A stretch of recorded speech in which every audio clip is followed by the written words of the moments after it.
Hello, everybody. Thanks so much for coming. So this is a live podcast taping of the Clearer Thinking podcast. Raise your hand if you've ever heard the Clearer Thinking podcast before. Okay, we've got some people who've listened before in the audience, which is awesome. I'm so excited to have Dean Karlan here. I mean, Dean's career is just staggering. It's really incredible. I'll just give you his quick bio.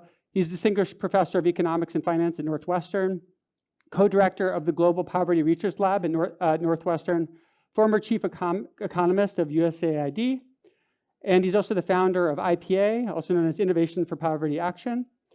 And they've done literally hundreds of randomized control trials across the world, figuring out what works for development. And so I'm so excited to talk to him today and to have you here to listen. Just a little background on myself. So I'm the host of the Clearer Thinking podcast. I also run clearerthinking.org, and I'm the founder of SparkWave. And we do psychology research, and our aim is to try to make psychology into a more robust science, and we do a lot of different research in that area. If you enjoy this conversation, love it if you check out the Clearer Thinking podcast later. Got lots of interesting guests on there. But with that, let's get going. Dean, welcome. Great. Thanks for having me.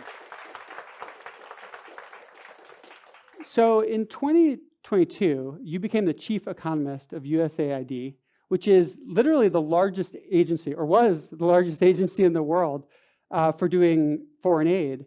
And I want to talk to you about how you approach trying to be really effective with that work. But before we get there, when you arrived at USAID, to what extent were they really taking into account evidence about what really helps and what's really cost effective? So it was a big place.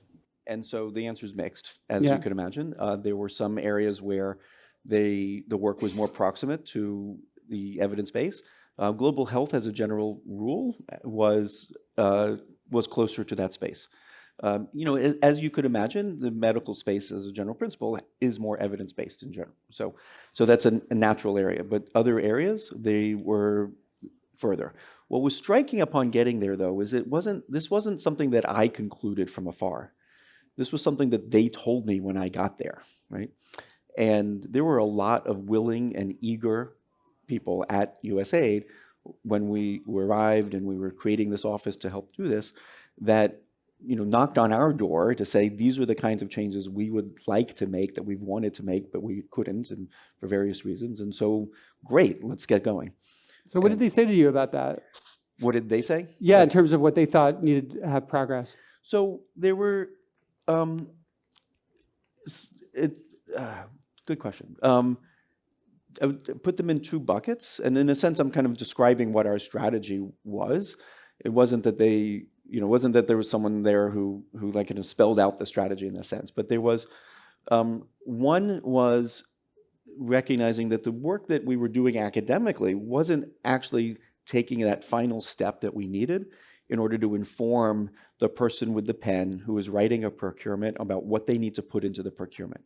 There was still a gap in that final step for how do you translate the evidence that's going into academic papers into the kinds of things that you need to go into a procurement. And so that was the first recognition was, hey, we've heard of these papers, we've heard of this space, but meanwhile, that doesn't tell me how to do this procurement and what I need to do over here.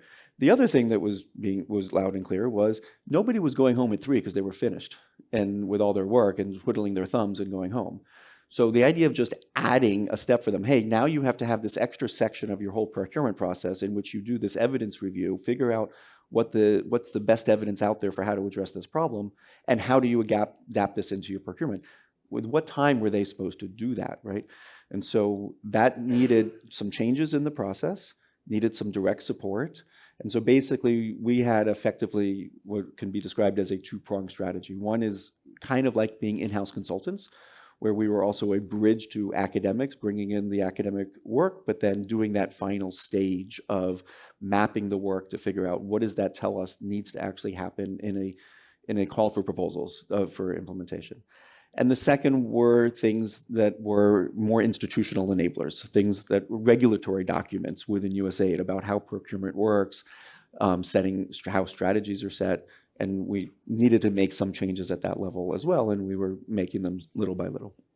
And why do you think that didn't happen much earlier, right? Because you could imagine, people knew about the evidence, people wanted to do good, presumably. So two reasons, I think. One is there was an effort about 20 years ago to bring more evidence into what USAID was doing, but more on the evaluation side, not on what we would call the evidence use side. So we actually have two teams in my office literally called just that: evidence use, evidence generation.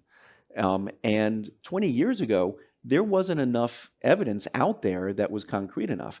You might be doing a program on education and working with primary school children, recognizing there's children lagging behind. And someone might say to you, oh, that's interesting. I heard about a program in India that did that, and they ran a really nice randomized trial, and here it is, and this great. And you're in, El Salvador.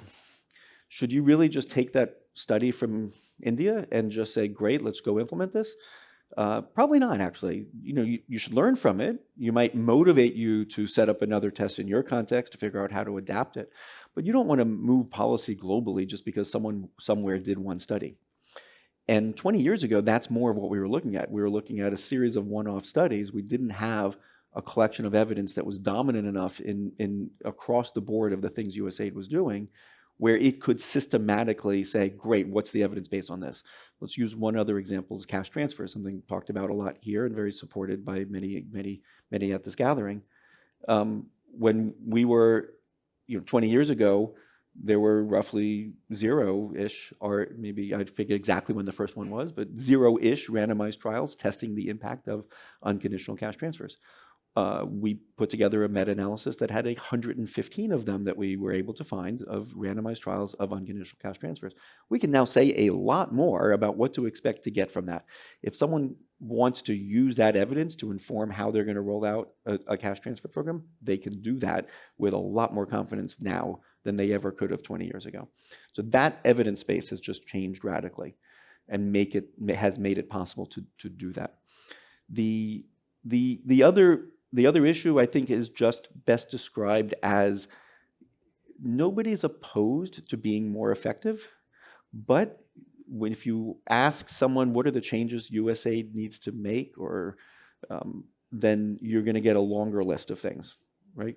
And so it was just one of many things, and that's a question of kind of strategy and focus from people in leadership and what they choose to approach.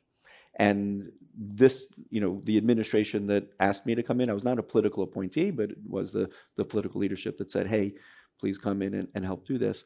This was something they were very committed to, and so it worked. It's not, like I said, I wouldn't say that anybody prior, Mark Green, who was under Trump 1, it's not like he was opposed to evidence, right? But there was just other choices made in terms of what to focus on, in terms of any reform and changes.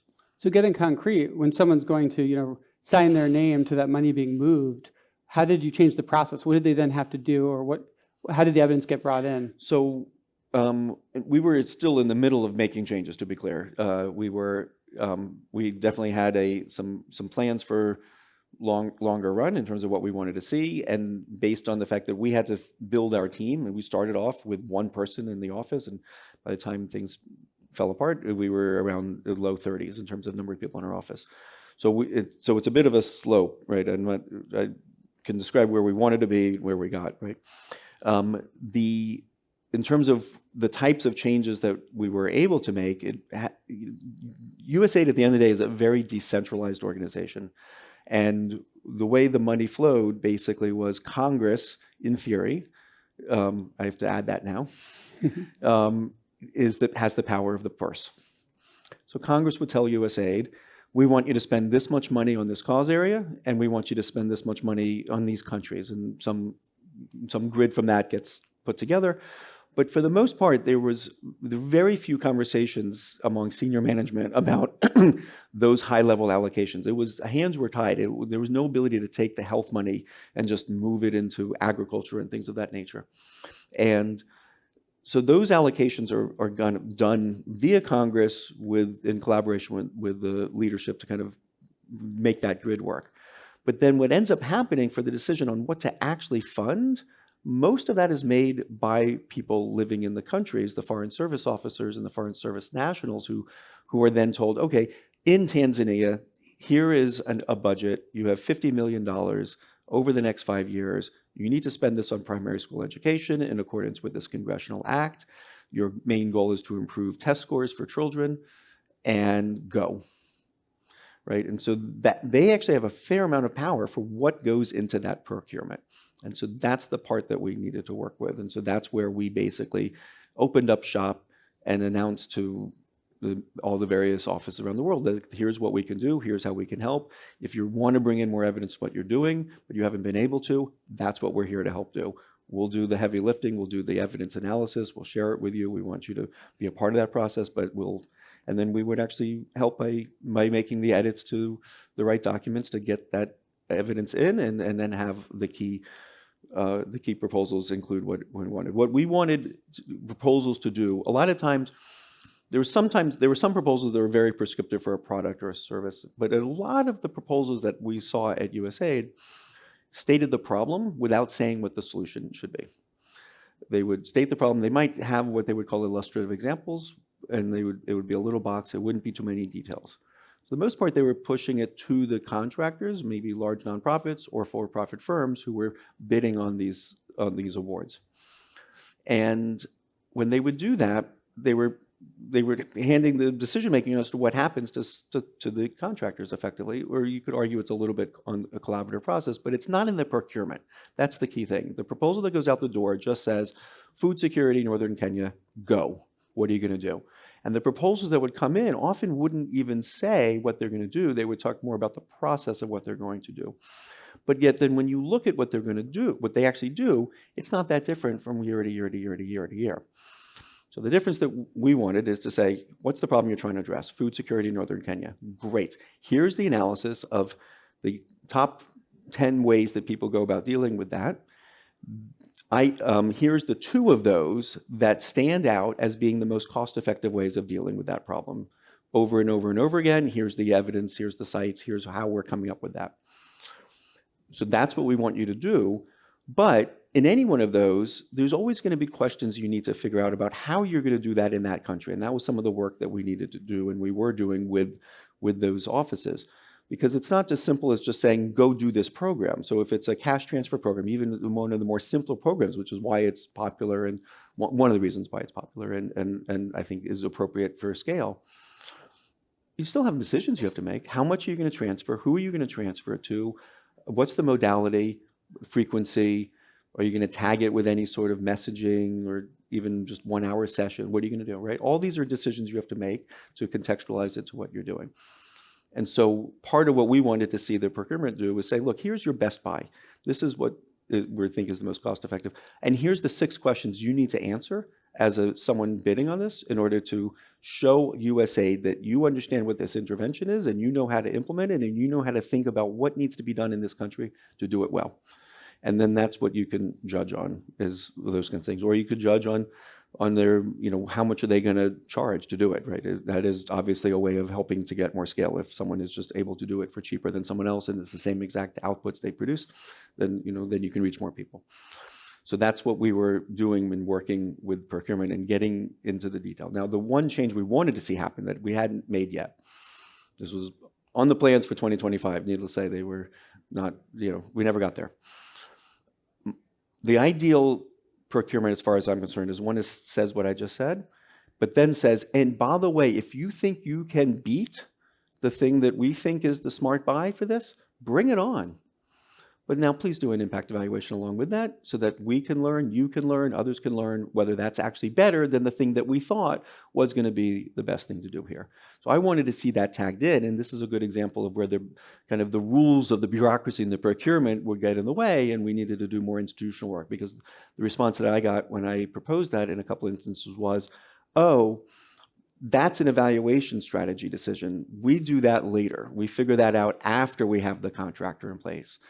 And whereas my attitude was, but that should be part of the selection. If they can bring an innovation to the table that they think is worth testing, I want to hear that before we choose the contractor, not afterwards. And I want them to commit up front to doing a good evaluation. So that's a good example of one that was going to require that second category of work, because the reason we were told no to that wasn't an opposition to doing that. It was literally saying the rules don't allow us to do that. So we have to change the rules. But that's a longer game. It reminds me of this idea that you have of use it or produce it, right? Like I Exactly. imagine almost everyone in this room is convinced that you should be using evidence to figure out what to do to help the world. But you kind of say, well, or you should be producing evidence. And sometimes that's as helpful or maybe even more helpful. That was one of our slogans. I think I still dream that phrase in my mind, the use it or produce it. It refers to the cost effectiveness evidence.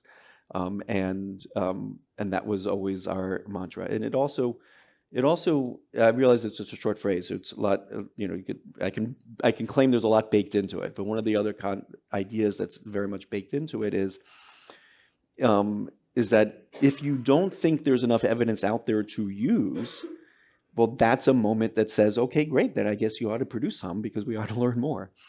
And likewise, one of the other things you want to think about is when do you decide not to do impact evaluations? Take the cash transfers as an example. I mentioned earlier there's been 115. If someone, and this happened at USAID, where someone was doing a cash transfer and they said, great, let's do a randomized trial to measure the impact. And I was like, why? we have 115 studies studying this. What's different about the 116th? That is it going to change what we think about cash transfers? So please tell me something different about what you're doing. You're trying something a bit more innovative in how you do the cash transfers. Then I'm all ears. But if you're just doing it for the sake of accountability, I would actually call that unethical, because that's money going to measure something to draw an inference on something that we actually already have a really good number for. So it's not going to change your opinion too much at all. And yet that's money that could go to help more people. So you're literally taking money out of people's accounts that they would otherwise get in order to collect data. That's not ethical. And so you got to have a lens when you do the use it or produce it slogan. It is serious about it being an or sometimes. Like if you're using it and it's good, then don't produce it. Because you could then just use that money to do more of whatever it is you're doing and save more lives, transfer more money, whatever it is. And so we need to think hard about when we spend money on research and make sure that it's being done in a way that we're going to learn something. It's not being done on something that we already know, and it's not being done strictly for accountability purposes to look backwards and say, we did what we said we would do. If that's all you need to do, you don't need to do randomized trials. You can check that programs were delivered. They did what they said they would do. That's what you need to do if you actually know that the program works. It's no different than a medicine. Like if imagine taking a pill, a Tylenol maybe is a good example. We don't need to run randomized trials to know that Tylenol can reduce headaches. It doesn't mean it's always going to solve your headache. But we don't need a randomized trial to know we're going to do that. The same, you do immunizations on diseases, right? If you already know the immunization works, we don't continuously nonstop run more and more and more randomized trials. We then just make sure that these shots are getting in arms. Well, it's hard to find. Same thing applies to lots of areas. Sorry. It's hard to find a meta-analysis that doesn't conclude in the end. More research needed, right? But sometimes no more research is needed. Absolutely. No, I think there's a lot of spaces like that. I agree. I agree it's a problem that we have this knee-jerk assumption, but there's definitely things that are well past, particularly when you just think about the scarce resources and just the overall allocation of how much should we be spending on helping versus learning. The learning needs to be motivated by how is that going to change how we're doing things in the future. If it doesn't have that path to changing things in the future, then just spend more money helping people. I've heard it claimed that even prior to your tenure there, the USAID was saving millions of people's lives a year, for example, through the HIV and AIDS programs. Do you think that's accurate? Yeah, absolutely. Yeah. I don't know it's not an easy number to estimate. I don't know, but I'm not, there was an article in Lancet that came out earlier this year that got a lot of press. And even if it was off by a half, let's say. I'm not claiming it was, but I'm just let's say it is. It was still a big number with a low cost per life saved. And it's exactly what you would expect from a program that was delivering medicine that is life-saving medicine. That is, when you're addressing that last mile issue on diseases that actually kill people, it's not that hard to have that path to saving lives. So those numbers seemed in zone for what is reasonable over the decades, given the nature of the work. The harder numbers to put a pin on are things that are on the economic side. There were programs that were leading to important changes in people's lives in terms of economic activity, agriculture returns, things of this nature. Those are harder to aggregate up because it's not as mechanical as a pill. You're providing a treatment on HIV. You know exactly the efficacy of that drug. You can multiply it by how many people got the drugs, and voila, you get some good numbers. And during your time there, to what extent do you feel like you were able to shift the effectiveness of the organization? Well, we had a bean counter for ourselves. We did, we try to be true to holding ourselves, with goals and being accountable, but at the same time, we also are well aware that we weren't randomizing which countries we worked with and which staff we helped and things like that. You didn't roll a dice when you were talking to countries? I joked about it, but I knew that it would have been a poorly designed randomized trial, and it also would have pissed people off. But it would have been a poorly designed study, probably. But our bean counter was at 1.7 billion. That is the magnitude of the awards where we were heavily involved in helping to shift what the money was gonna go to something that has strong evidence base. And that was exhilarating. And the 1.7 was just getting going. It took 6-7 months just to create the office and growing the team. And the 1.7 is a little bit of the gift that keeps on giving because of the bureaucratic nature. Once you change something, there's a certain inertia that kicks in. The renewal of the award would likely do more the same. Another country that's doing the same, has the same problem, sees the solution over here, figures out how to morph the procurement. Just like I described before, you might actually have the same 5 questions you want to ask about how you're going to adapt this. But it's a different country, you might get different answers, but the questions might actually be quite similar in terms of what you need to ask about how are you going to implement this program in that context. So, if we did an award for 150 million on a program in Kenya, and the next year Tanzania country office was doing a similar thing, they see the procurement, they can use it. So the 1.7, kind of would have grown more. But that. And what were some of the specific shifts in how you're using the money? Do you think had the biggest bang for the buck? So there were the biggest piece was a program called the graduation model. And this is a model that is, and I think I could be off on the exact number, but I think it was right around 400 to 500 million of the 1.7 was this particular model. And when I was talking to you the other day, you mentioned that you felt like that was one of the most impactful areas of research you'd ever done on the graduation model. I thought that really fascinated me. Yeah. No, I was involved as a researcher. This was one that our role with it at USAID was a bit interesting in the sense that some of the decisions to try to move resources into it were made not attached to any particular award, but the decision made from the humanitarian affairs team, recognizing the evidence base, was actually made before I got there. But that was just more like a strategy level. Hey, we ought to do this more. There's strong evidence, not this other program that we're doing in rural areas that does not have strong evidence of working. And then when we got there, we were basically able to help them actually execute that because it is there's a certain element of the program that is a little bit more on the complicated side of, well, it's somewhere in the middle, maybe in the spectrum of how complicated things can be. It's certainly more complicated than a mere cash transfer program. And so there was a lot to help do on coming up with what are those questions that you want to ask, as I was describing earlier in the procurement. What do we need to say to help design the program in a given context and elicit from potential contractors and nonprofits who are going to bid to do this to help judge and help guide them in what it is that we're looking to do. And so there was a lot of work involved. But the actual decision to do it was something that happened basically when we got there. And basically what this core program is doing is you can kind of think of it as a cash transfer on steroids.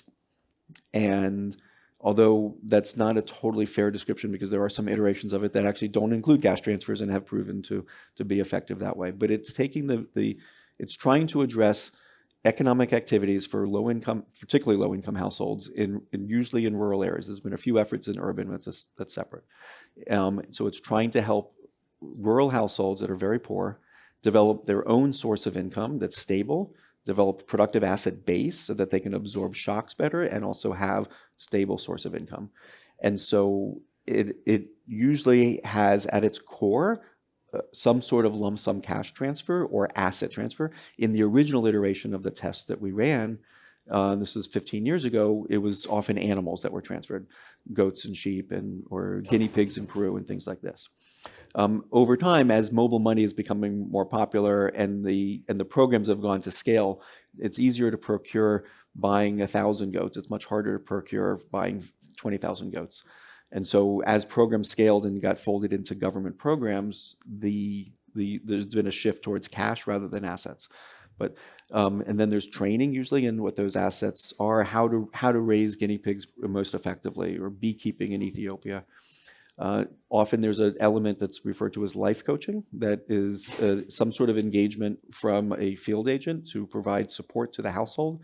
Some of it is about information, but some of it is about setting goals and aspirations and helping them stay on track to build this asset base to help support their longer run income aspirations. And the access to a savings. Sometimes that is a formal account or mobile money account. Other cases, it's an informal savings club. But that's exactly what I mean by that contextualization. Like, what is that savings going to look like? Just because you see a randomized trial from India that had a particular type of savings as part of this program doesn't mean when you go to Kenya and you roll out this program, you can just say, oh, do the same thing. That savings institution might be structured differently. Travel time might matter. Rules for how you withdraw and things like this might matter. And so you need to adapt the savings aspect to figure out what makes sense to do in the Kenya context. And that's part of that contextualization step. So that's what the core program is. And we've seen now about 35 randomized trials on this program, and again, finding very consistent and longer run effects as compared to other kinds of interventions typically on income and well-being and consumption for the households. It's interesting, in the EA community, effective altruism community, there's a lot of talk about cash transfers, but I've heard very little, if any, talk about the graduation model. And you might think that in a certain sense, the graduation model is trying to do what cash is doing in sort of the best case scenario, where it's like, well, you give people cash, you want that cash to benefit them for many years, not just be a one-time consumption thing, but something that they, creates investment and creates long-term benefits. Is that a fair way of describing this program? Sort of. Yes, everything there, but I want to add a couple bits, which is there are times when cash, there's definitely some scenarios where I would say cash wins in a sense from a policy perspective. For instance, yes, we like long-run impacts, but if there's really an immediate short-run crisis, then you need to address that, right? And so it's not as simple as just saying long-run is always going to be better. The other is that graduation has more implementation fidelity risk. There's more moving parts. It's not as complicated as some things that were out there that I think, and this is was the big change that we helped make, is that the prior efforts to address the problems that these awards were trying to address were much more complicated. They would be doing 10 or 15 different things, and it led to no average impact from when the few impact evaluations saw, but it was also harder to evaluate because of the kind of shotgun approach that it was taking. But those were harder to do and keep implementation at a standard. Graduation is harder than cash to do. So if you're in a setting where that implementation risk is real, and then go with cash. That's a clear advantage. The other thing I would add to what you said is there's definitely an in-between that we're seeing that is, I think, very exciting. There's efforts to strip down graduation and say, okay, how do we get it cheaper? How do we get it simpler? How do we get it simpler? And that's a very good iterative learning process that space is going through. And in its simplest form, it is a lump sum cash transfer with a little bit of a nudge attached to it. That's its simplest form. And some of those that have done effectively that are really cheap and yet still also generating big impacts. So we don't have quite the simplistic a simple formula to say this is the way to do it everywhere. And we're seeing every time I see a result and I see someone else, and it's difficult to draw like perfectly consistent conclusions about when is the cash needed, when not, things like this across the 35, and we're seeing some variation. But the ones that are the simpler versions, they actually look more like a cash transfer than a complicated program. They more like a cash transfer with a training program attached to it. And besides for these caveats you mentioned, like implementation risk, if you think about pitting the graduation model head to head against cash transfers, what are sort of the differences you see in outcomes? The biggest one is going to be long run, short run. That the more of a cash transfer does get used for immediate food, immediate housing, and that look, there is an argument to say, well, that's fine. That's what people are choosing, and let them choose.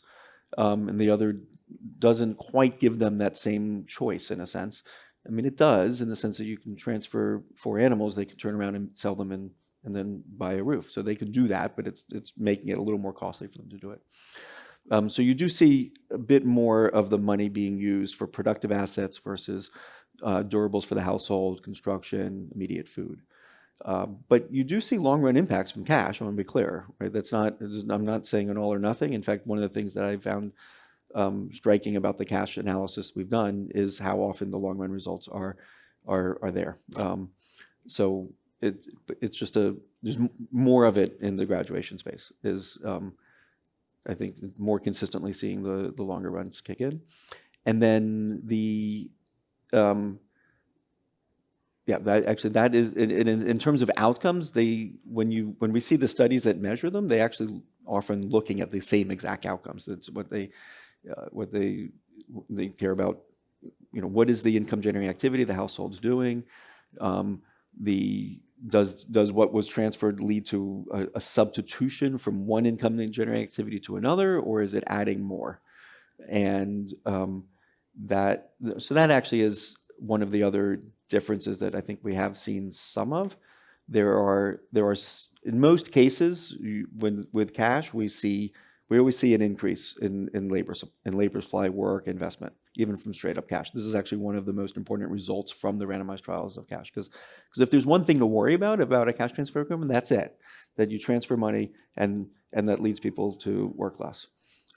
It's actually probably the worst thing I think we've ever done as economists is teach economics 101 with nice little charts about labor, leisure, telling people that there's a trade-off. If you transfer money, you work less. Okay, that is a nice little simplistic model which ignores reality of low-income households who are capital constrained and need money to make money. And so it just completely misses the boat in being a model that in any way predicts reality in developing countries. So the data is pretty clear that people don't actually work less. Yeah. Oh, and they work more. They work more. You need money to make money. Wow. So you want to start a business, then here's some money, and then they work more. Without the money, they couldn't start the business. So we either see zero effect or positive.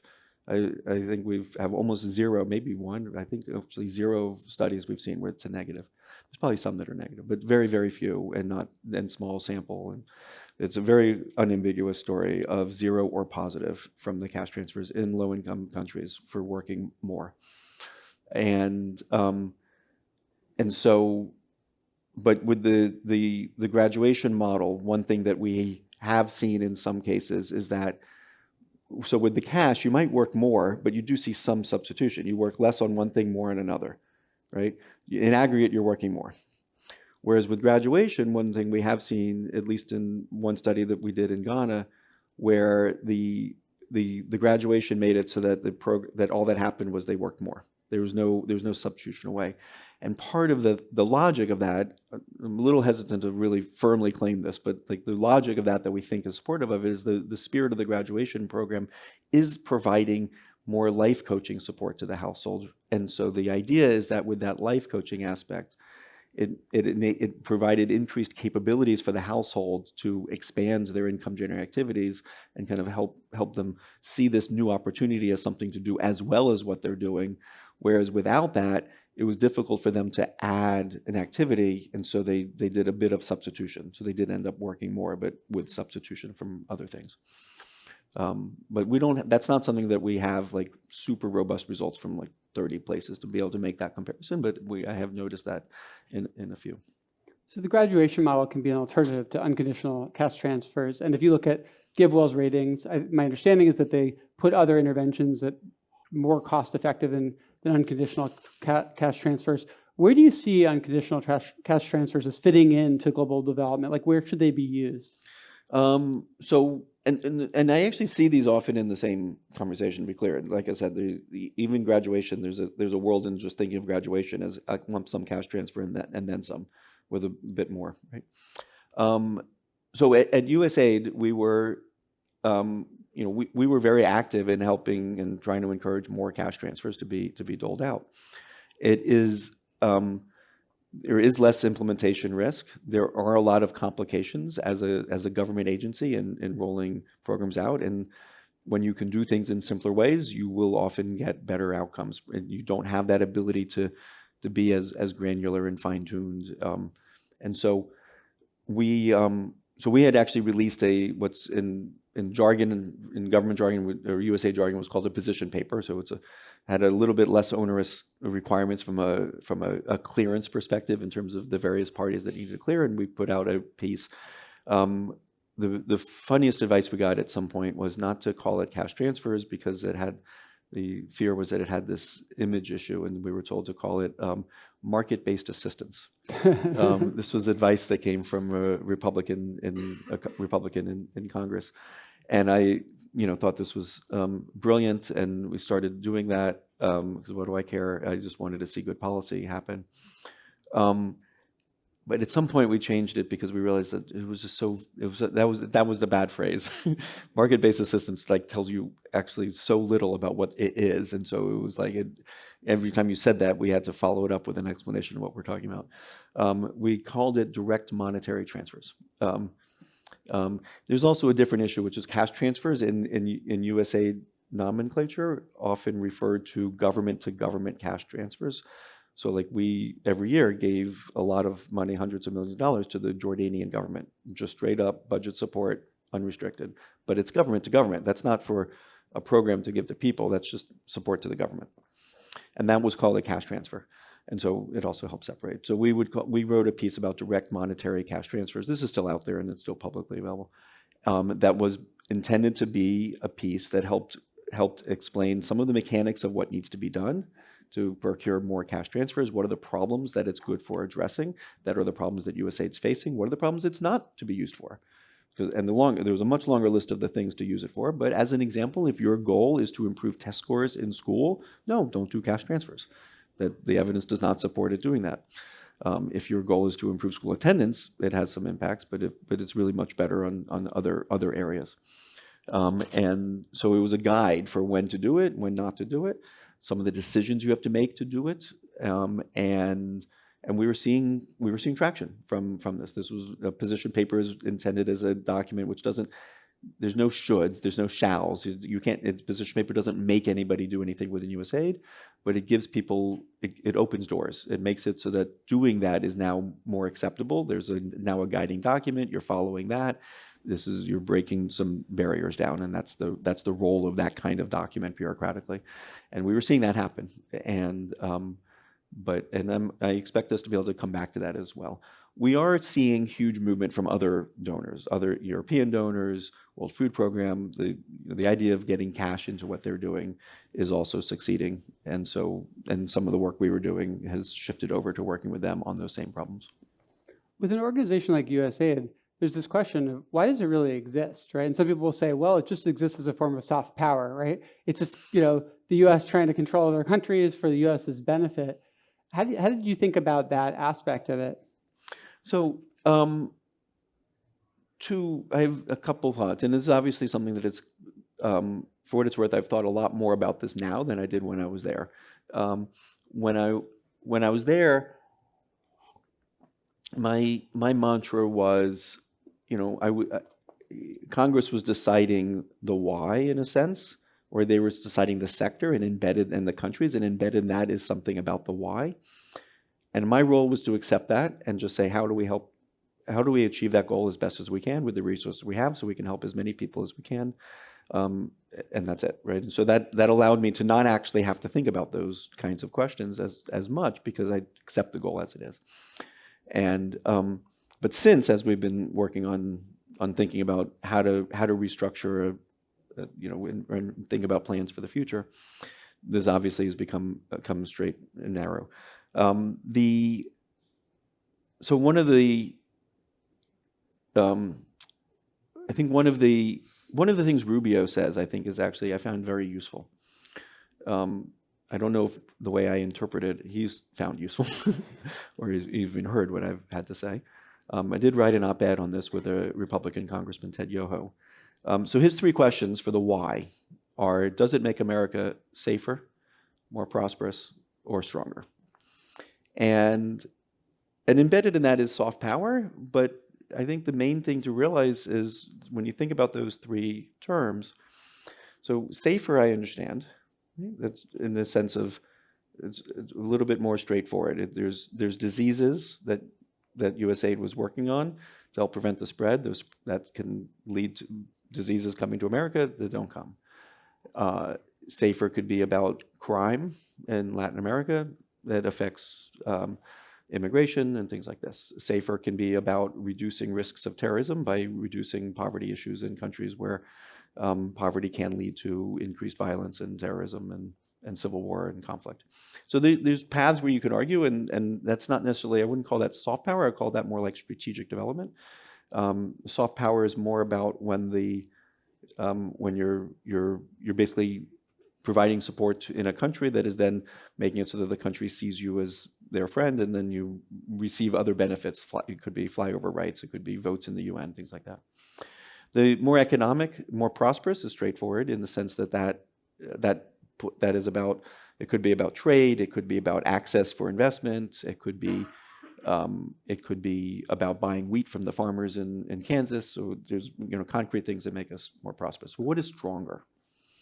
Right? And so the way I think about being stronger, and you can't answer this question by naming something that makes you more prosperous or safer, because there's 3 questions, not 2.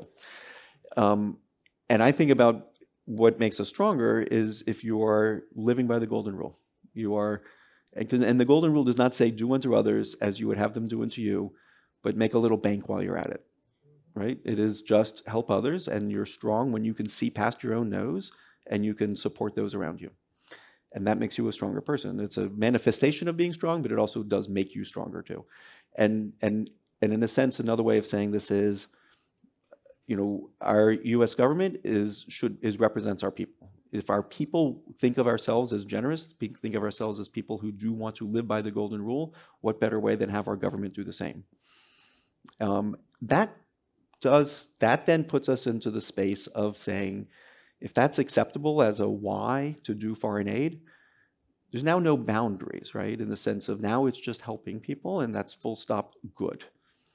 Okay, so you still need some disciplining device to add to that, to say, well, okay, fine, where do we stop, how much, and things like that. But it does tell you if that's an acceptable definition of what makes us stronger as a nation, and that's the why of the foreign aid, then that's a win as far as I'm concerned. And so that's why I've always liked that way of thinking about it. And there's quotes from Rubio that are very supportive of that, granted from more than a year ago, not in the most recent year.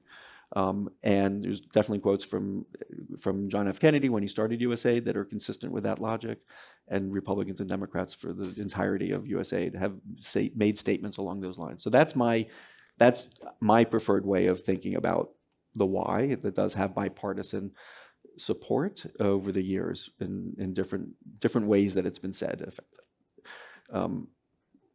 The one main problem I'll point to is it doesn't give you a disciplining tool for saying, fine, how much, what countries, things like this. And so that does force you to then have to think harder about what that means. But I put that into the how. And then I get into the space of cost effectiveness and, okay, well, what's the most effective ways, and where can we pull levers, and what types of things can we do that are more effective? This reminds me of the hilarious statistics about what Americans think in terms of how much foreign aid we actually give. Do you remember the numbers there? No, it's something like they think 25%. I think the stat is 25. They think 25% of our budget goes to foreign aid. They think it should be radically lower, like 10%. To which my response is, fine. Let's do it. Yeah, fine. The right answer is about 0.6%. Yeah, it's wild. But you So- could see why that could create a sense of people being against foreign aid because they think we're doing such an enormous amount of it. Yeah, yeah. But that is consistent with what we were saying in your question earlier, and then what we're talking about with what makes us stronger, right? That thinking it should be at 10%, that's actually fine. They thought it was 25. Let's ignore that part. The point is they do think it should be a decent number. Most people, Democrats and Republicans, are actually supportive of the United States using its money to save lives overseas. And by save lives, I want to be clear. I mean today's lives and tomorrow's lives. Like there is, sure, there's some people might have different preferences about how that plays out and different emotional salience that today's lives versus tomorrow's lives bring. But that support for being a moral leader and for being generous as a nation is something that most people consider a point of pride to be able to describe themselves and their country that way. And that's great. So we should do that. It's not happening right now, but we should see that happen. And I think there's a lot of people on both sides of the aisle that are supportive of that. And that I am hopeful that we'll get back to a day where that is the way of thinking about foreign aid. Well, that brings us to the elephant in the room, which is Yeah. if you go to the USAID website right now, There is one? you get some kind of message about it doesn't exist. Yeah, what the hell happened? Yeah, it was definitely, if you asked me to make a set of predictions back in actually December, post-election, this was definitely the very extreme left. I'm not sure that, total annihilation would have been, some probability of that happening, but it was definitely not what we were hearing.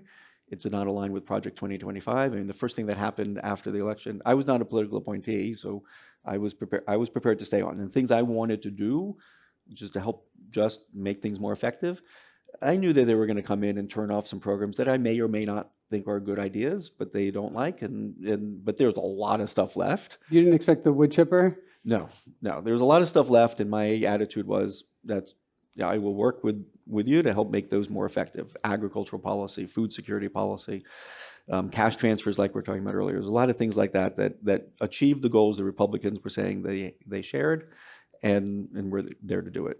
I knew they were going to turn off LGBTQ support, they were going to turn off gender, but there's a lot of things that remained. And if you just read Project 2025, which is basically what everybody dusted off, I'd read it, 6 months earlier, but I definitely, got that out on the Wednesday after the election and started reading it in detail, and that was what we were expecting. It didn't say in it, let children die? Oh, absolutely no. It was, some of the things they wanted were exactly what we were trying to do. Some of the things they wanted, we actually had already done in the past year. So there's one item in particular about having a more centralized process for reviewing the cost effectiveness. I don't think they use the term cost effectiveness in that bit, but it is part of what they were asking for in Project 2025, that things above $100 million went through a more centralized review to make sure that it was aligned with strategy and likely effectiveness. We did this. That was actually put in place. My office was heavily involved in that process. So some of the things were just done. Some of the things were exactly the kinds of things I thought needed to happen. And so that was our kind of key expectation. Obviously, we didn't know. And I think, and even in December and early January, the rumors we're hearing about the people that were going to come in were people who were involved in Trump 1, and were the kind of people who, some of them were people who I had a lot of respect for, that I was looking forward to working with.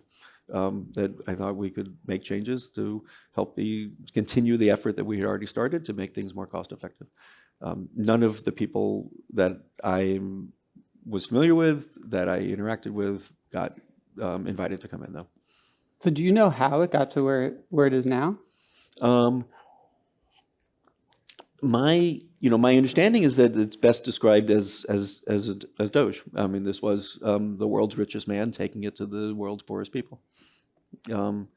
And why, I don't know. I don't know how to say what goes into his heart. I can't speak to that. I don't know. What was the justification given? So the justification given has actually been admitted to be wrong. So like Jeremy Lewin, who is now effectively running it. He did a New York Times interview about a month ago in which he openly stated that the claims of fraud and waste were simply not found, and didn't happen. I wish he said that louder. I wish he said that, really clear to people, but like regardless. He has very clearly stated that no, we never found those things. When they said fraud and waste, what they really were saying is things they don't like. Now, why you can't say it that way, that's politics, right? But it's really shameful, but that is how they said it. But what they meant was, we don't like LGBTQ, we're going to call that fraud and waste. We don't like gender work, we're going to call that fraud and waste. We don't like things that are climate mitigation, we're going to call that fraud and waste. But presumably even that was a very small percentage of USAID activities. Those were tiny, yeah. Yeah, Well, no, tiny. I mean, gender was not. Gender permeated lots of programs because it's more of a crisscross kind of concept. But the others, yeah, were fairly small in terms of the size of USAID. Look, I think there was an element that had nothing. That had nothing really to do with USAID. That was more of a demonstration. It was what's a program that we can take to the wood chipper, to use Elon Musk's language, as almost a demonstration exercise to say we can just annihilate something and pull it off. And that was vulnerable in a sense because even though Congress has the power of the purse, they have to actually exercise it and back that up. And it's not affecting checks to Americans in a sense of, if they tried taking a wood chipper to Social Security, that would have been a different scene. This was the kind of program that and an agency that Americans might be supportive of, but are not. But they're supportive of it on a philosophical level, on a values, on a thinking that it's an appropriate and good thing, but not in a way that actually affects their checkbook or affects a service they receive, and so it doesn't have that same level of defense. So that's one thought. But maybe you should invite them on the podcast, see what they say. Why did you do this? How did they even have the authority? Because as you say, Congress writes the checks. Like, how does that even work?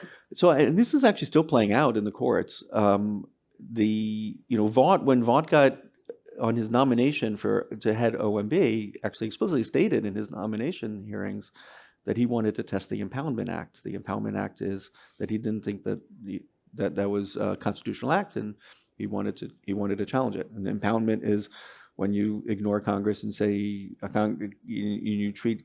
Congress says thou shalt take the money to Jordan, thou shalt spend $400 million and send it to Jordan. He wants to be able to interpret it as thou shalt spend up to $400 million, but anything from 0 to 400 is fine. And that's a very different sentence. And I thought that was actually, early on, it sounded like that was going to go to Congress, but go to the Supreme Court.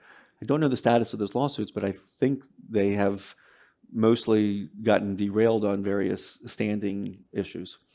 And so that's how, that's part of it. The other thing they did is literally just started canceling awards. And if you don't have Congress standing up and exercising its muscle to stop it, they did have, they just stopped spending the money. They stopped paying bills on things that were already done even back in 2024. And so there was organizations that were hurting financially because they owed money, and this had nothing to do. This is pre-election, and so and then when you just dismantle everything in that way and you put everything on, look, there's a lot of awards were put on work stop orders, but you can't really just tell an organization, just freeze, don't do anything. We're not going to pay you now for the next work for the 2 months, but hey, hang out please and be ready so that when we push a button, you can be there and we'll push a button and you come back. That's just not how it works. There's people who have to eat and have to do things, and so that really causes them to lay off people. And then 2 months later, if you call and say, okay, we're ready to go now, it's like, whoa, but no, we don't have our staff anymore.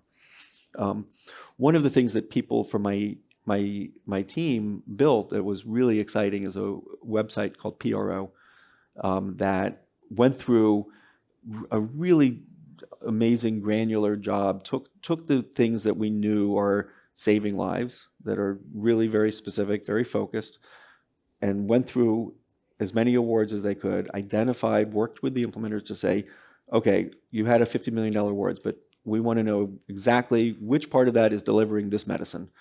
And then we're going to go raise money for you for that. And cash and graduation were part of that, but a lot of it was more on the health side. And I don't know what it tallied up to, but I think around 100 million was raised. Great. To that directly was able to go to implementing parties who were basically in this moment of dire need were able to kind of cut to the chase and say, look, of course we'd like our program to be back and we think it was doing good, but if we have to reduce it down to just the bare bones, what's the stuff that it was the absolutely most cost-effective way of saving lives, it was this piece here, and that got funded. And those foundations?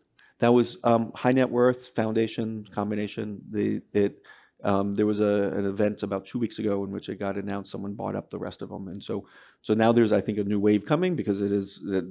I think there was it succeeded beyond our wildest expectation, but there's more need. So the team is continuing, and just because it was bought out doesn't mean it's over. There's going to be another round of identifying further things. Well, that's fantastic, but isn't USAID like $10+ billion? Yeah. So that's like the tiniest little amount, right? It is, and it isn't. It isn't to the people who got their lives saved for it. Right, So. of course. Well, I guess that removes a few of the dead children from the conscience of the people that shut the program down. But That assumes something. I'll leave that for you. before we shift topics, just a couple logistical things. So we're both going to have office hours in the room over there at the end of this. So I just want to let you know that. Also, if you have questions, go on a swap card and send in your questions. We'll be taking questions in a few minutes, and we'd love to hear your most difficult questions for Dean. So yeah, you can do that now. So one thing that we were talking about when we were discussing what to talk about today is this idea that goals and aspirations are really not enough, right? You have to really think about strategy. And your organization, IPA, has conducted hundreds of randomized control trials. I would love for you to just talk a little bit about sort of what are some of the meta patterns that you've seen about what actually works in practice, when you're going to implement something, right? Versus things that, maybe are a good idea, but it kind of doesn't work. Right. No, and that, there is, I think there's a great way of putting it in the sense that we have some principles, in a sense you call them theories about development, and you might know that this theory is true, but then it requires a certain implementation fidelity in order to get it right. And so there's always that nexus where we need evidence on both. We need evidence on the kind of the underlying theory to validate that this idea has the right legs, and what are the contextual factors in which this theory is appropriate. But then you can always, things can be implemented well or poorly, and so we do need more work on that implementation side. And it does, when you have things that have more implementation risk, then it does actually mean that even if it's the right theory, it might actually not be the right answer. And you have to know the context. You have to know who is it you're working with, what's the scale in which they can work, and it might be that you'd want to reduce to something that's simpler in order to increase the effectiveness, even if there's in theory, better idea out there. If it's not implementable well, what does it matter? It's an interesting point to know there's a better program in theory, but it doesn't actually help. One of the other insights that I think has been really important that I've seen drawn out, and this is actually one of the things that we were going to focus on if I had stayed, was USAID is actually, sure, as you said, it was the largest bilateral aid agency in the world, but it was actually really small compared to the partner governments' budgets. So if it was spending $50 million on education in a country over 5 years, that's nothing compared to what the Ministry of Education was spending. So how do we use what we're doing as a large bilateral donor to improve what the government is doing? Right? And that kind of system strengthening work is absolutely key. And you can build the same exact logic of cost effectiveness into that. So what does that mean it looks like is, instead of setting up like a bespoke process that is kind of separate almost running a separate program that is, maybe complementing but not really integrated into the government program. Work with the government to help that evidence kind of review that I was describing. Do that with the government. So they're asking these same questions. They're trying to optimize their agricultural extension programs and infrastructure for farmers, access to markets for farmers, improving schools, health clinics. So work with them, identify what are the problems they're facing, what does the evidence base say from elsewhere that can be used, and in that process, you're probably going to identify, so that's the use it, but then you're going to identify some questions and some ideas, and then that becomes the produce it. And so then you can use the bilateral money to say, great, we'll pay for the pilot. Maybe pilot is actually the wrong term if it's a large-scale effort, but we'll pay for the innovation as the bilateral donor. But the government it's actually integrated in what the government's doing and becomes baked in to then be part of their policy. And that's a much faster road to impact at the country level, because you're not just sharing results with them. You're not just having a meeting, inviting them to a conference and showing them some figures. It's actually their program that you're helping them implement, and you're helping them evaluate and understand whether it's working. And then if it works, it's just much more set up to be the on-ramp to policy. But you want to do that in a way that you also share with other countries. So you don't want to just be like consultants to the government and leave it at that. You do want to take a lens of saying, okay, and what are the questions you're asking that, others have that question too. This innovation is going to be helpful for others to learn from. That's where the dorky academics come in, because that's where they thrive, is wanting to write the research up in a way that others in other countries can also learn from. Is there a way to think about it that these local governments, which are spending a lot of money, they already have really clear objectives, and you're able to come in and say, hey, we can help you achieve those objectives better. You're not trying to change the objectives. That's exactly right. And so, to go back to the graduation example, we've done a lot of work in the Philippines with the Philippine government, and they have a program that actually it looks and smells a little bit like the graduation model. So when we first were meeting with them, sharing with them the results in the graduation, their exact question was great. It was like, that's a little bit like this thing we're doing. What are the differences? Let's get into the weeds and let's figure out those differences. And some of that is not about setting up a new randomized trial. There might be some management data that's actually helpful that we can help work through with them to help understand what that program mechanically doing and what's the graduation model doing, and then help see, okay, if it's different, then maybe there should be an evaluation. Maybe we should try a pilot, implement the graduation, compare it to what you're doing, and understand what's the optimal model in your context. And that kind of integration comes about by them posing questions and saying, we want to, we have a fixed budget. We want to do the most good we can with what we're doing. A lot of those cases when we're working with the goal is usually to work with the highest level of civil service.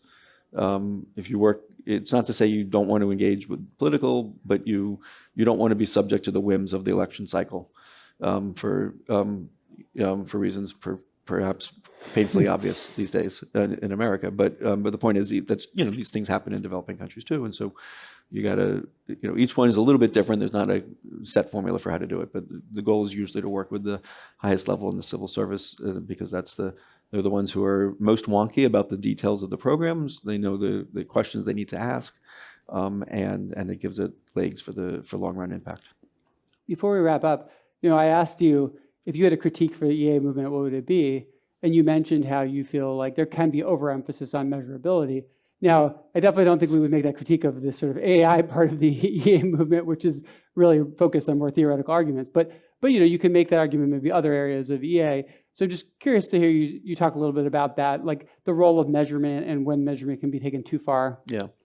So we had a phrase that we used called cost-effectiveness thinking. The position papers I referred to earlier, we actually put out two. One was on cost-effectiveness, and one was on cash transfers. And the point we were making in the section of that about cost-effectiveness thinking, and this is work that is now carried on, and we're doing work on this with other bilateral agencies, is that actually a good example is what we were just talking about a moment ago with that work. If you were going to work with a local government, a government to help improve their processes, some of that might be on helping them install better software for what they're doing. You should still be able to do some back of the envelope calculations to think about the likely cost effectiveness. but it might actually have a number in there of likelihood of success, 20%. Because maybe there's some regulatory changes or policy or legislative changes that have to be part of that to make that work, and you're going to take some guesswork as to the likely effectiveness. Usually when you do those back in the envelope calculations, if it's a good program, usually those numbers look way better than direct program services, but with a huge risk and a bit of uncertainty on whether it's going to work. And it's not like that 20% is sort of a principal 20%. You kind of have to make it up, right? You have to make it up. So the most important thing in a sense is that you're consistent in how you do it, right? And so that you want to impose the same kind of discipline on those types of choices you're making, so that when you're actually deciding what do we mean by system strengthening, what are we actually going to do, and how are we going to choose across these approaches, you are being quantitative, but you're doing it with a strong qualitative sense, and recognition and humility. But you're trying to be as consistent as you can about it so that you can make better choices. But you're not dismissing something just because you can't measure it. And that's the real key. You're not dismissing something because it's not as concrete, because it's not done with a randomized trial. You're just doing the best you can to estimate it and recognizing the uncertainty of it, but not dismissing it out of hand because it's difficult to measure. The same is true on just things that are difficult to measure as an outcome. If your goal is changing public opinion or reducing or improving women's power within the community and the household, these are more difficult concepts to measure than consumption and income and things like that. And we shouldn't not work towards them just because they're difficult to measure, right? Maybe that's a less good example, because you can they might be harder to measure, but you can still set up randomized trials with measuring impact. So I think the more interesting one is on things that are outside the space of what you can use randomized trials for, should not be dismissed out of hand because we don't have a randomized trial for it. You just need to think hard about, well, what is the path of impact? What is the ballpark estimate that we think is reasonable? And you might want a higher bar because of that uncertainty, but a lot of those calculations look actually really high. I mean, just look at our office as an example. Our office is a good example. We couldn't randomize what we were doing, but we estimated a 40-to-1 return on investment from our office. And that's just the 1.7 billion I referred to, and the change in the impact that was projected from those programs divided by the cost of our office. Huh. Another critique you mentioned of effective altruists is that you feel that they can underestimate the value of meeting people where they are. And Yep. you actually did work that ended up getting absorbed into Charity Navigator. So maybe we could just talk about Sure. that for a moment. Yeah. Yeah, no, this was referring to Impact Matters, which I started with Elijah Goldberg at about 10 years ago. And Your resume is too long. It doesn't even So- make it into the list of things I No, mentioned. So and so we always saw Impact Matters as both a complement and a complement to GiveWell. So complement with an eye, in the sense that we admire what they're doing and we respect their analysis. As I'm sure there's we might quibble on little things here and there, but the broad, and I'm not saying I actually do, but I'm just saying I have a lot of respect for the level of rigor and detailed analysis they do. Complement with an E, in the sense that we were not interested in, we weren't interested in ranking the top 6. What we were interested in doing is meeting the donor where they are, and recognizing that while there's a lot of donors who are content to go to the GiveWell website and identify charities and then go support them because they read enough about the process that GiveWell went through and they liked it, but there's a lot of other donors that said, no, actually, I care about poverty in Cleveland, and what are you going to do? Or I care about education, which doesn't make it into the GiveWell list in sub-Saharan Africa. And I don't know if this just says something about me, but my experience, if I'm in an audience with donors, whether large or small, and they say my passion is education or my passion is Cleveland, I have 0% success in convincing them to change that. Because that cause area is, in a sense, chosen because of their heart, because of some emotional attachment to the cause area, the area geographically. Maybe it's a family thing, whatever it is. Why would we want to do anything to discourage that? And so that's why our mantra was choose your cause with your heart and your charity with your mind. And our mantra was very much about accepting the donor where they are, and then helping them find effective charities to do what they want to do, and not risk coming across judgy almost into someone and saying, "Oh, your cause area is not that important," that just makes them not feel good. It doesn't convince them to join your cause, and so that's always been, I think, an important way of thinking about philanthropy. And sure, of course, if someone says to me, "What cause areas do you think are important?" then I want to look at the math, and I want to say, like, okay, well, here's the money, here's the good you can do, and it would lead to certain conclusions that are more consistent. But most people don't do that. Most people have a passion. They start with that passion, and that's and I think that's important to embrace and respect.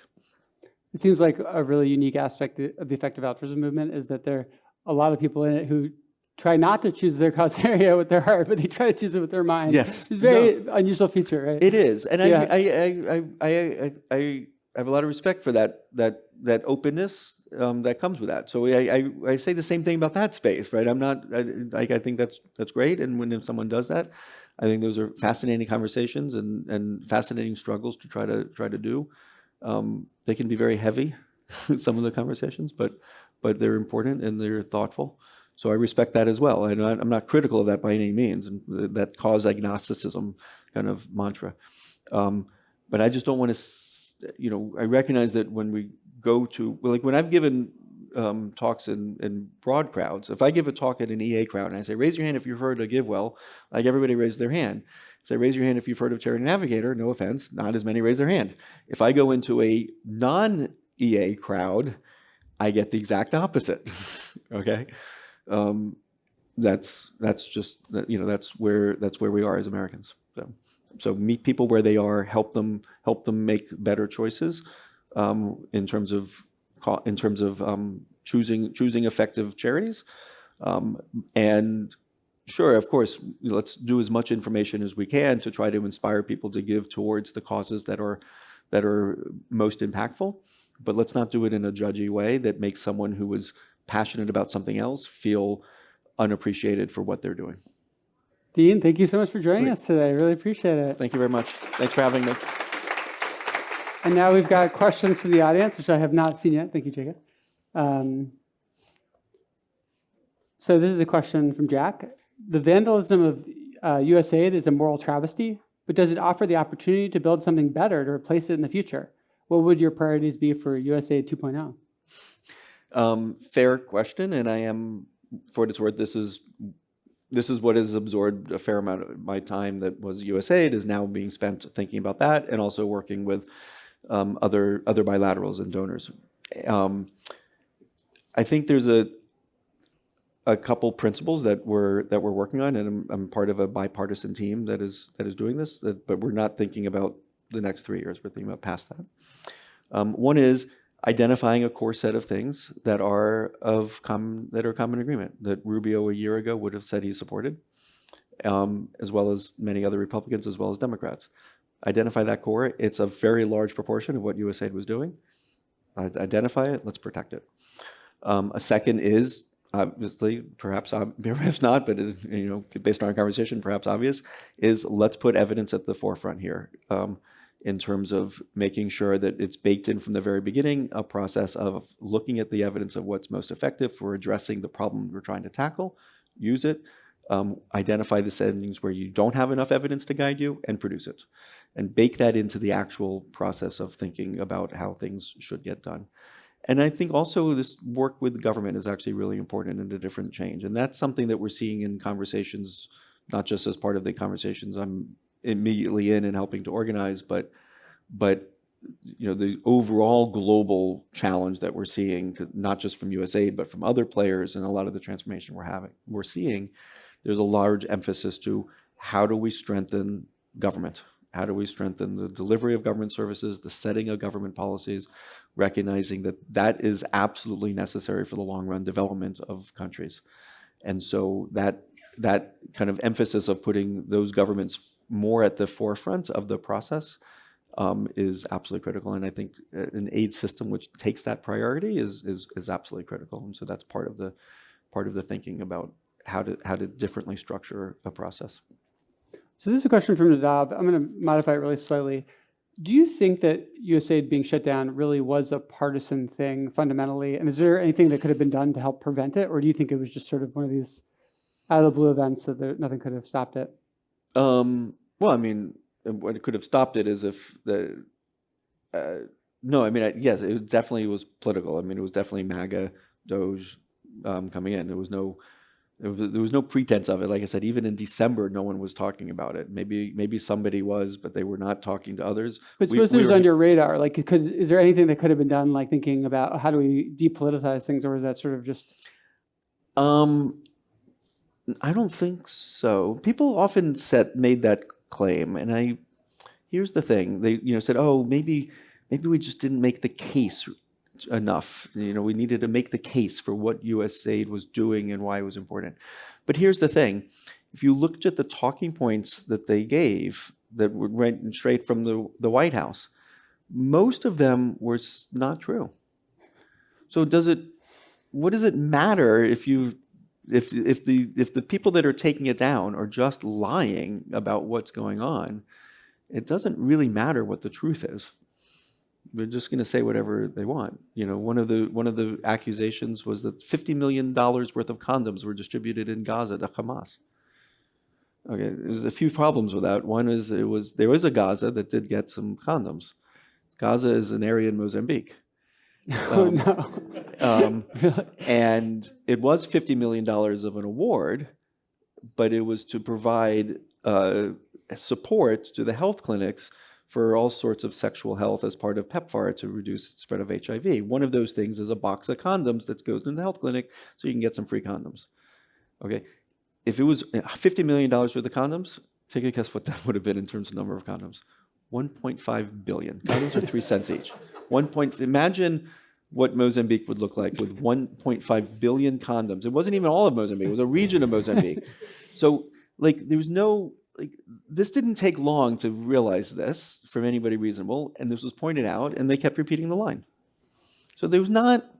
I don't think the rhetoric was the problem, because if you're just going to name things that are not true, to take it down, and they're going to survive, and you're going to repeat them, and then others are going to repeat them, what does it matter if you so? So that was just They made a decision to do that, and then they put in their social media machinery to make it happen. So this is a question from Jacqueline. She asks about when you have to make these big decisions, but there's just not evidence available. How do you approach that? So, in a sense, that's a hard question to answer in the true abstract, but in a sense, my answer goes to what I was referring to earlier as cost-effectiveness thinking. You're still going to spend a certain amount of money, and you should be able to, in some sense, write down what's your theory as to what's going to happen. Like the first thing, the second thing, third thing, write down a chain of events. And then what's that final thing? And that is going to change. And why is that better for the world? Usually each of those steps, even if you don't have strong evidence that goes from the full set of 5 steps, you probably have some way of thinking about what the magnitude is each of those 5 steps. Each one of those steps might have some good back of the envelope. It's almost like a Fermi estimate, kind of, where you're breaking it down into these kind of component estimates. Yes, and so that should give you some sense on whether a reality test of does this seem like a good idea to do or not? Does it have potential to pay off? Okay, this one's from Mashoud. What do you think are innovative or emerging strategies that advocacy groups should deploy to improve or influence aid policies in high-income countries? In high income? Yeah. Well, I mean, in a sense, my mind goes to exactly to the kinds of things that we were trying to do, and also which is how to help the aid agency. I would put it into 2 buckets. One is like the use it or produce it slogan. How do we help the aid agency use evidence of effectiveness or produce it when it's lacking? And then the second part is about how to work better to strengthen local government, which is in a sense taking that use it or produce it mantra and helping the governments that are our partner countries, helping them integrate that thinking into how they design their policies, and let's help and we can fund some of that work. So we can help fund the innovation, we can fund those tests. so that's my short answer, and we are seeing demand for that exact thing from other agencies. When the best email by far that I've gotten in the past year, needless to say, I've gotten a lot of bad ones, was one that said, "Hey," it came after I resigned, and it came and said, "Hey, I heard you might have some spare time." And it was, from a European aid agency that had already been talking to us before and said, "Hey, we want to mimic out some of the things you're trying to do with USAID. We're facing some similar issues. Please work with us and help us implement some of the changes that you were trying there and try them and try to help us do the same." So that was music to our ears, and that's part of what we've been working on. Our final question. This is an important question from Michael Thatcher. Please say more about the future of U.S. foreign aid and the best ways to fill the gap. So I don't have much to say about the next 3 years. There's going to be some new spending. They haven't yet to spend new money. We don't know how it's going to play out. We have lots of reasons to think some of it is going to go to just straight private enterprise, not even in developing countries, in like Greenland and things like this. There's been a lot said about this. But past that, I would say, obviously we need to see who comes into power next and what whether they're supportive of some return to working in low-income countries and taking seriously and not just doing it for public image. I mean, I think that's the key. Like some of the things that have remained and some of the mantras and priorities are clearly they've been set or have been more about a public image kind of issue or very deeply transactional. Like we will give you aid if you give us these mining rights over here. Just this very transactional way of thinking about foreign aid, and I think that's dangerous. It's dangerous because you get exactly what you negotiate or you bully for, and nothing more. You don't. It's not a relationship. It's like literally imagine having a marriage in which every single thing you did for your spouse was contracted and negotiated. That's not a healthy marriage. But that's the way that they're thinking about development, and that's I think a serious long run problem about our role in our relationships with other countries, and so that's part of what hopefully we can see some reversals to.